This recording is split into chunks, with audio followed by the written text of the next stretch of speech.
Now, instead of his hands, what if Doctor Strange lost something else? What's up? It's Tech, it's GVN. Let's go.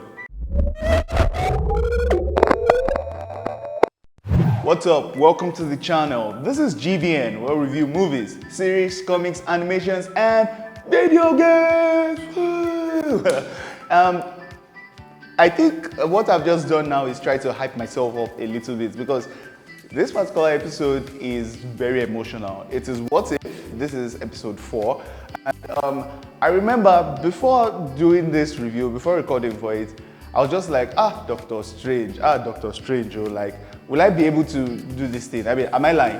No. Seriously, because it was very emotional. See, we've been doing this for quite some time now. This is the 4th episode, and I mentioned in episode 2, the one about T'Challa being Star-Lord instead, that was quite emotional for me to watch and also review because we know Chadwick Boseman is dead. But this time around, for this one, even though I know Benedict Cumberbatch is alive, see, as a story, this was just, man, it was so emotional. Okay, so of course, this is going to be spoiler-free, right? But I'm going to be discussing a couple of things that will make you guys understand just how I feel, and will want you guys, or will make you guys want to watch it to fully grasp the range of emotions that this brings. First and foremost, the score. Like, yo, man, the music in this one just fits every single scene, especially the guts-wrenching, painful, soul-sucking part. Benedict Cumberbatch is the voice he lends to this character. I mean, we know he does it well in the movies, but even in this animated version, it just... Okay. Major parts of this story. Now, and of course this is in the trailer, so it's not like it's a spoiler or anything. Doctor Strange, we know from the movie that it was an accident, him driving down the road, and then the accident happens, and yeah, he lost control of his hands. And I mean, hey, even for me, that my work is sometimes to carry a camera and sometimes to move a mouse, I know how important steady hands are, right? Talk less of someone whose job, lives depend on how steady your hands are. So his hands were pretty much gone, right? And then he went on this journey to Kamantaj. He found the Ancient One and all these other guys. And hey, we know the story of Doctor Strange. Now, in this particular one, it wasn't his hands that he lost, but it was his heart.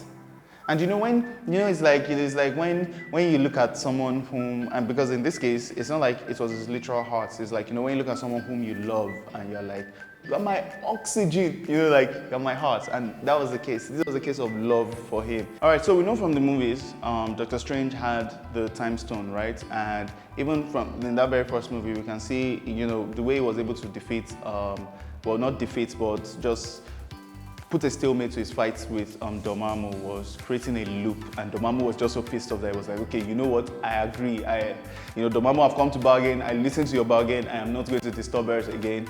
And time plays a major role in this one.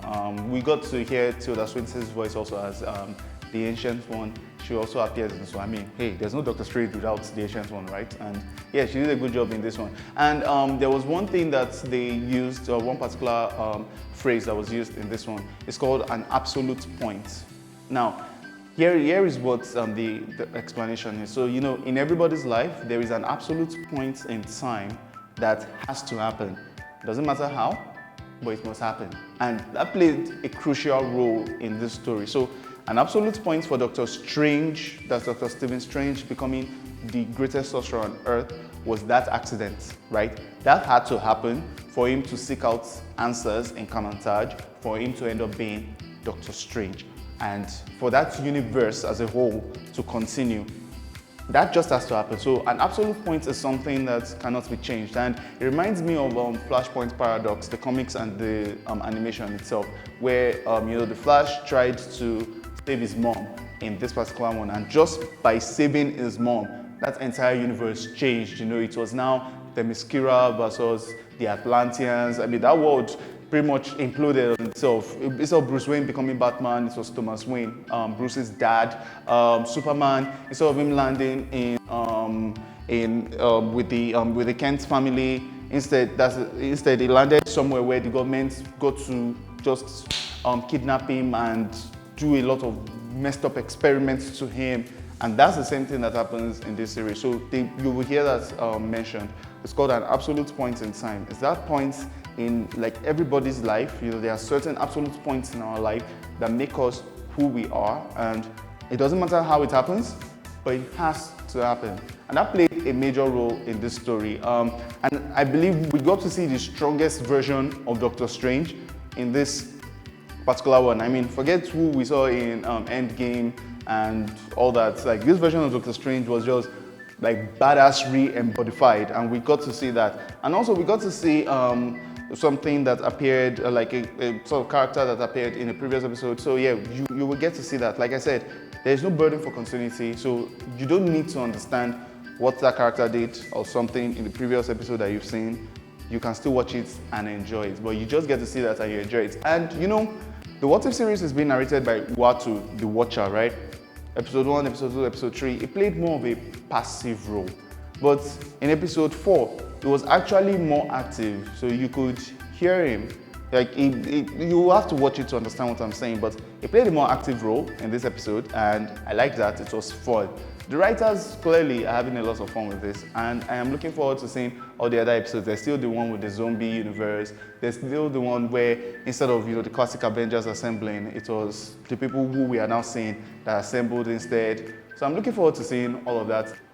Episode 4 of the What If series gets an absolute 10 over 10 rating from us here at GVN.